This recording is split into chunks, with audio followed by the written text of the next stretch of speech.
Professor صاحب کے خطاب تک تمام مہربانی ہے کہ کسان فضیلت الشیخ قاری محمد یعقوب شیخ صاحب کے دوران مصروفیات ہے میں انہیں کہ بھٹی صاحب مسجد چلے گئے اور میں ایک بات اندر کی ہے کہ بھٹی صاحب نے فرمایا میرا اپنا جلسہ علماء کرام کا کتاب ہے کہ سن سا اللہ کہ انہیں کا روانگی کا پروگرام ہے کہ وہ قسم پہ کہ سن سوں اللہ تعالیٰ نے مجھے دائیں خیر عطا فرمائے کوئی تشریف رکھے نا کوئی بندہ نہ اسی بھٹی صاحب کا کتاب ختم تھے سی یہ مسجد دے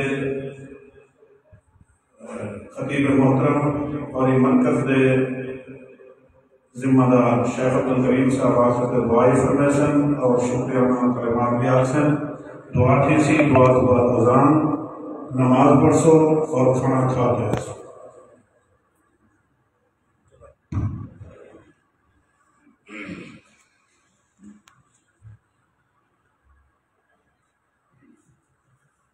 ان الحمد لله نحمده ونستعينه ونستغفره ونعوذ بالله من شرور انفسنا وسيئات اعمالنا من يهده الله فلا مضل له ومن يضلل فلا هادي له واشهد ان لا اله الا الله وحده لا شريك له واشهد ان محمدا عبده ورسوله اما بعد فان خير الحديث وخير الهدي هدي محمد صلى الله عليه وسلم وشر الامور محدثاتها وكل محدثة بدعة وكل بدعة ضلالة وكل ضلالة في النار. أعوذ بالله من الشيطان الرجيم بسم الله الرحمن الرحيم فلا وربك لا يؤمنون حتى يحكموك فيما شجر بينهم ثم لا يجدوا في أنفسهم حرجا مما قضيت ويسلموا تسليما.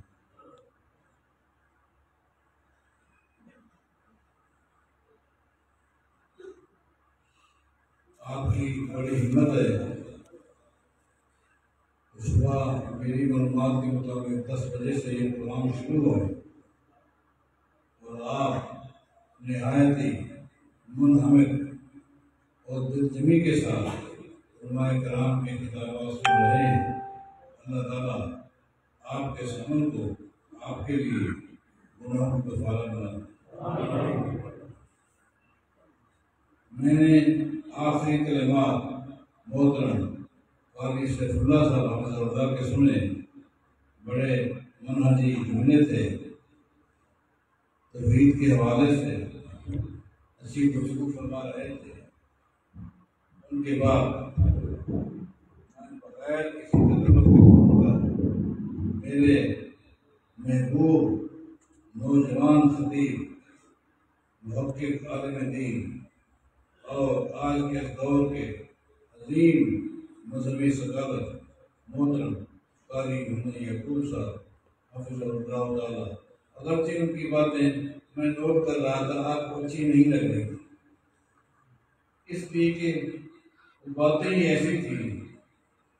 پتہ نہیں ان کو کیسے معلوم ہو گیا کہ یہ سارے کام ہمارے ہاں ہو رہے ہیں. آپ پریشان بھی نظر آ رہے تھے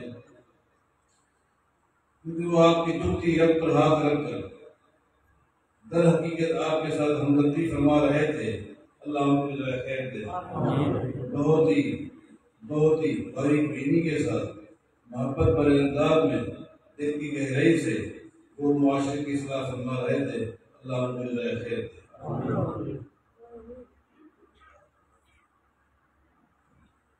تقریباً 4 بجے عصر کی اذان ہو رہی.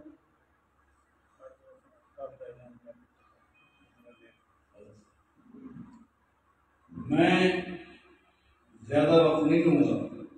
نہایت اختصار کے ساتھ آپ کے سامنے مختصر شرح کے ساتھ ایک اثر پیش کرتا ہوں. اس اثر کو موسوعۃ السیر کے اندر 5ویں جلد کے اندر بیان کیا ہے اور کئی ایک مراجع کے ساتھ.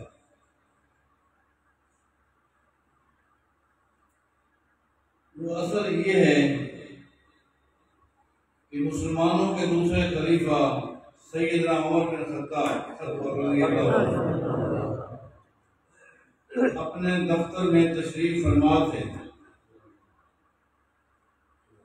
اچانک ایک آدمی داخل ہوتا ہے، اس کے چہرے کے اوپر پریشانی کے آثار بڑے نمایاں تھے، بہت ہی پریشان شخص تھا۔ داخل ہوا، سلام کیا اور ساتھ ہی اس نے بتایا کہ اے امیر المؤمنین رضی اللہ عنہ، آج سے ٹھیک 2 سال پہلے ایک کام کی غرض سے میں فلاں علاقے میں چلا گیا، مجھے واپس آنے میں 2 سال لگا۔ یہاں رک کر غور کریں، 2 سال کے بعد جب کوئی شخص اپنے گھر آتا ہے، اس کے دل کے اندر کیا ارمان ہوتے ہیں؟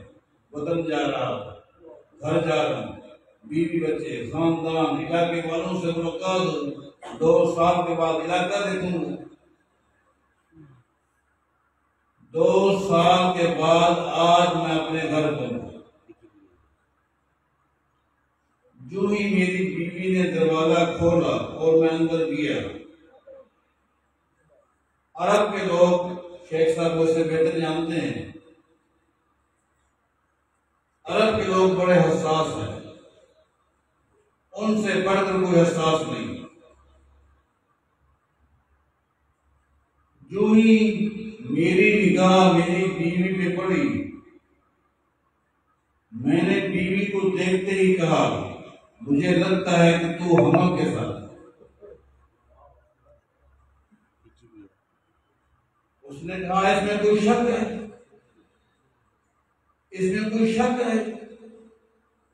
تو پکی بات ہے کہ میں حالت حمل میں ہوں، لیکن سن لے یہ میرا حمل تیرے حوالے سے ہے۔ میں نے کہا میرے حوالے سے کیسے؟ میں تو 2 سال کے بعد آیا ہوں، 2 سال کے بعد میں آج پہنچا ہوں، اور تو کہتی ہے کہ یہ ہمارا تیرے حوالے سے ہے۔ غلطی ہے بتا دے، گناہ ہو گیا اظہار کر دے، اللہ سے معافی مانگ۔ اس نے کہا معافی تو کر مانگوں جب مجھ سے غلطی ہو، جب میں تجھے کہہ رہی کہ آج تک میرے جسم کو تیرے علاوہ کسی اور مرد نے ہاتھ نہیں لگایا۔ اس نے کہا 2 سال ہو گئے، کیا میرے؟ اس نے کہا میں تاریخیں نہیں جانتی، میں اتنا جانتی ہوں کہ میں حمل میں ہوں اور یہ حمل تیرے حوالے سے۔ جب اس نے اپنی غلطی کا اقرار نہیں کیا تو اب میں آپ کے پاس آ گیا، میرے مسئلے پر آپ غور کریں۔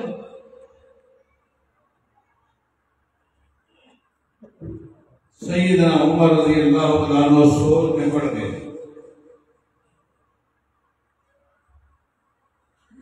جو ان کے پاس علم تھا شریعت کا، اس کو بار بار اپنے دماغ میں دہراتے رہے۔ عرب کے معاشرے پر نگاہ ڈالی تو جواب یہی ملا کہ 7 مہینے کے بعد، 8 مہینے کے بعد، 9 مہینے کے بعد، 10 مہینے کے بعد بچہ پیدا ہو جاتا ہے، اور مجھے 2 سال ہو گئے تھے۔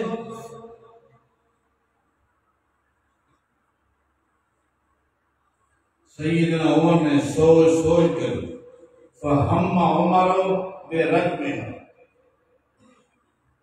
فہم عمر برجمہا، سیدنا عمر نے فیصلہ دے دیا، اس سے غلطی ہو گئی ہے، اپنی غلطی کو چھپا رہی ہے، اب اس کو سنسار کیا جائے۔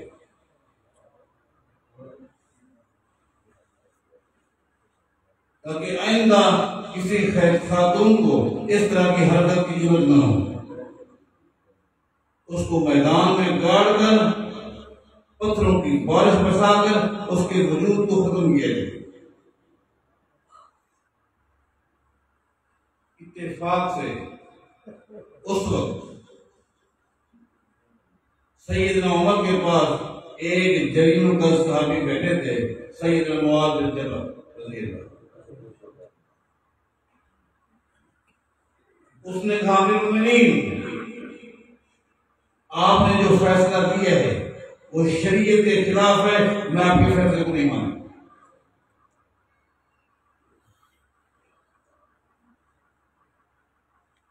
آگے کیا گفتگو ہوئی میں بتاتا ہوں، لیکن پہلے رک کر ہم نے اس نقطے پر غور کرنا ہے کہ فیصلے کو چیلنج کرنے والا کون ہے اور جس کا فیصلہ ہے وہ کون ہے۔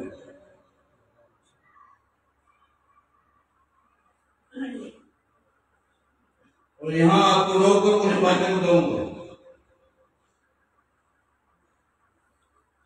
جس نے فیصلہ دیا وہ مسلمانوں کے دوسرے خلیفہ ہیں، عمر بن خطاب رضی اللہ عنہ، جن کا مقام یہ ہے کہ نبی علیہ السلام نے ان کو نام لے کر جنت کی بشارت دی۔ بلکہ صحیح مسلم کی ایک حدیث ہے، نبی علیہ السلام فرماتے ہیں لقد کان فیما قبلکم من الامم محدثون، لوگوں مجھ سے پہلے زمین پر جتنے انبیاء ہیں ہر نبی کو اللہ نے ایک محدث دیا تھا، ایک محدث، دال کے اوپر زبر ہے، دال کے نیچے زیر ہو تو بن جاتا ہے محدث۔ اس کا معنی ہوتا ہے وہ عالم دین جس کے سینے میں قرآن و حدیث کا علم ہو۔ دال کے اوپر اگر زبر آ جائے تو وہ بن جاتا ہے محدث۔ محدث کہتے ہیں اس شخص کو نہ وہ نبی ہو نہ اس کے پاس وحی آتی ہو، لیکن وہ وقت کے نبی کو جو مشورے دے اس کے مشوروں کو اللہ دین بنا کر بھیجے۔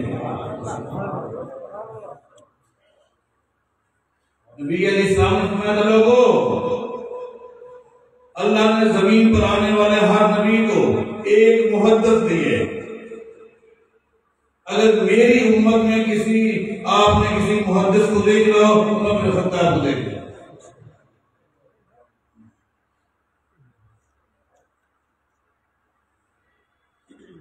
اللہ عملاً پہ ہم یہی دیکھتے ہیں، یہی دیکھتے ہیں۔ ابھی شیخ صاحب نے صحیح معنی اصلاح کی ہے، اللہ ان کو جزائے خیر دے۔ شیخ صاحب نے پردے کے حوالے سے باتیں بتائی، آپ نے نوٹ کی۔ آپ کو پتہ ہے کہ اسلام میں پردے کا حکم نہیں تھا۔ ایک دن سیدنا عمر بن خطاب رضی اللہ عنہ نبی علیہ السلام کے سامنے دو ظالم ہو کر بیٹھے۔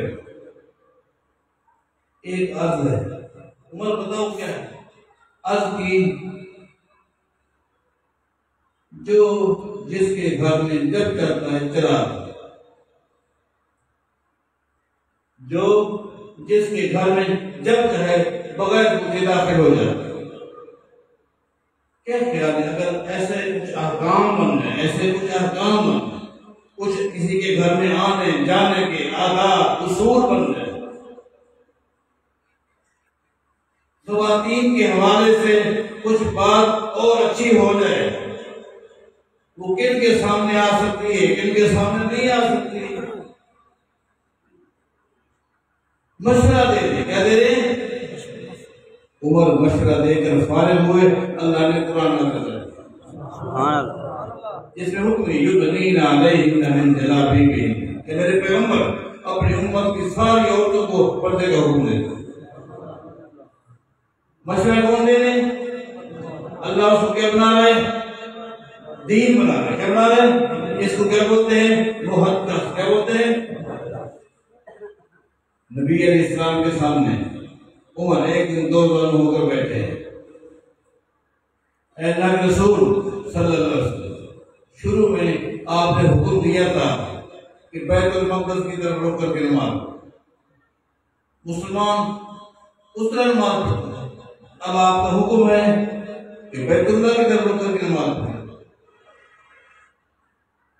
ایک جگہ ایسی ہے، ایک جگہ ایسی اگر وہاں بندہ کھڑے ہو کر بیت اللہ کی طرف رخ کرے اور نماز پڑھے تو بیت المقدس سامنے آ جاتا ہے، دونوں قبلے سامنے آ جاتے ہیں۔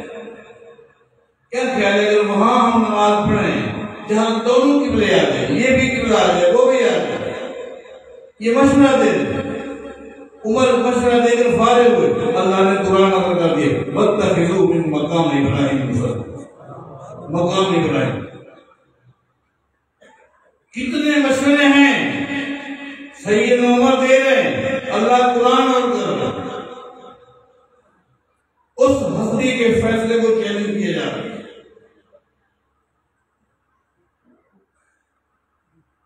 چیلنج کرنے والے کون ہیں؟ ایک عام آدمی ہے، معاذ بن جبل رضی اللہ عنہ۔ نبی علیہ السلام نے فرمایا تھا کل قیامت کے دن جب ہوگا میری امت کے علماء حق، میری امت کے علماء حق کو یہ شخص حاضر ہوگا وہ اللہ سے ملاقات کرنے جائے گا۔ میری امت کے علماء حق قیامت کے میدان میں اللہ سے ملاقات کرنے کے لیے جائیں گے تو میری امت کے تمام علماء حق کے قائد اور امام معاذ بن جبل ہوں گے۔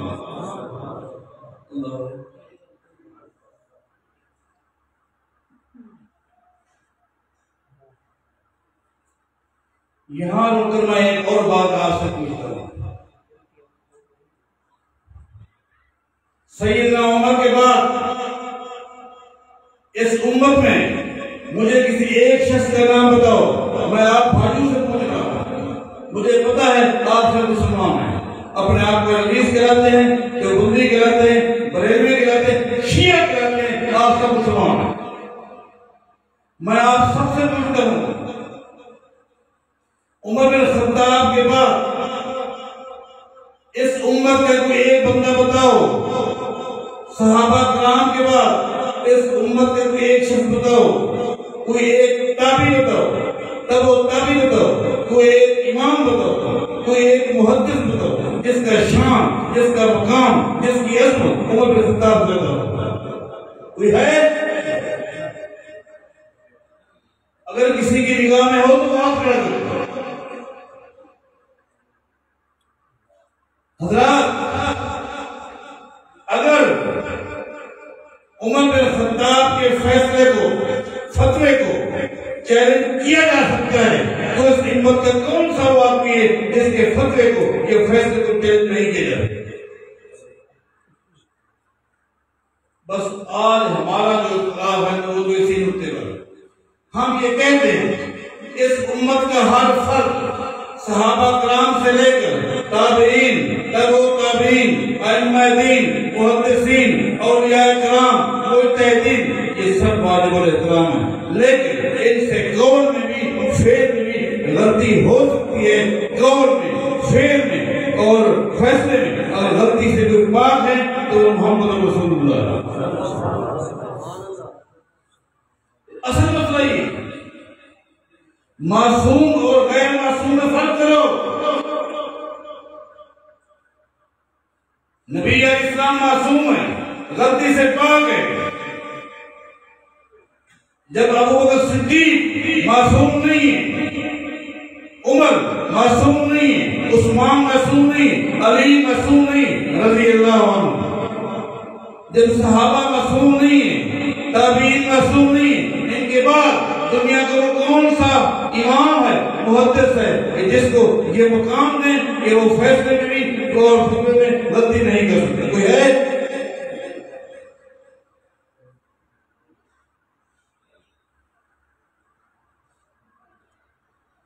جن حضرات نے نبی علیہ السلام کی امت میں چند افراد کا انتخاب کر کے اپنے آپ کو تقسیم کر کے آپ ان کے پیچھے، میں ان کے پیچھے، یہ ان کے پیچھے، یہ ان کے پیچھے، ان کی بات غلط ہے تب بھی لینی ہے، صحیح ہے تب بھی لینی ہے، ان کی بات صحیح ہو تب بھی نہیں لینی، ان کی بات غلط ہے تو غلط ہے۔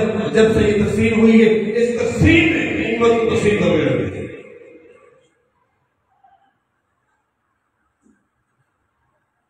زمین کی پشت پر یہ علماء اہل حدیث ہیں جو اس اختلاف کو ختم کر رہے ہیں۔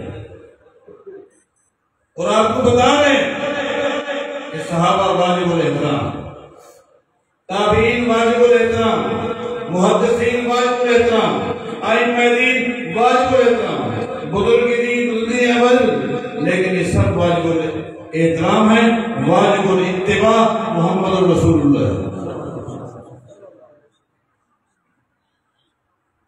اس نقطے کو آپ سمجھتے پاس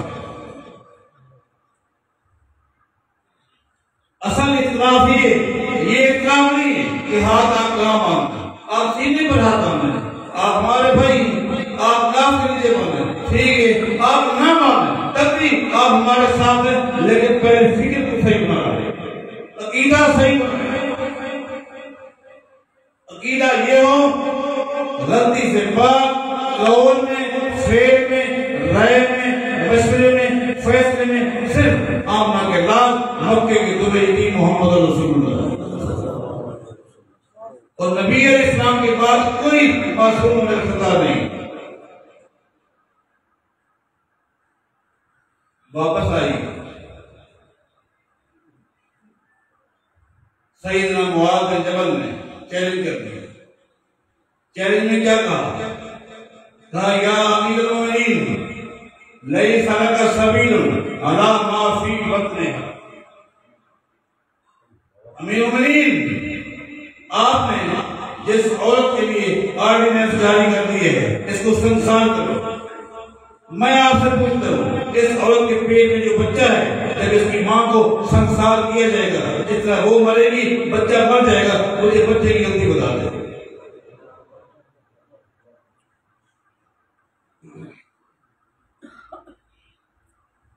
بچہ بھی تو سنسار ہو جائے گا نا، بچے کی غلطی مجھے بتائیں۔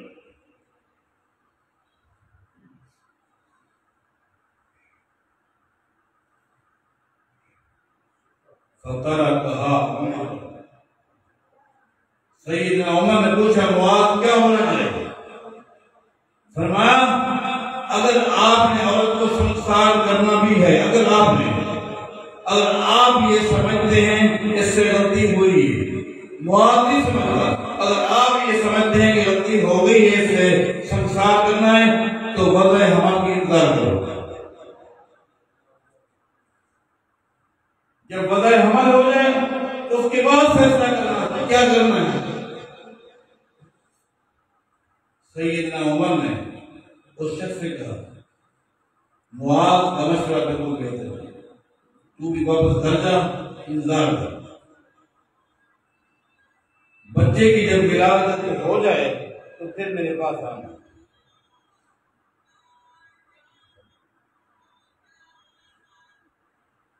وہ شخص گھر چلا گیا، حتی ولدت الغلام،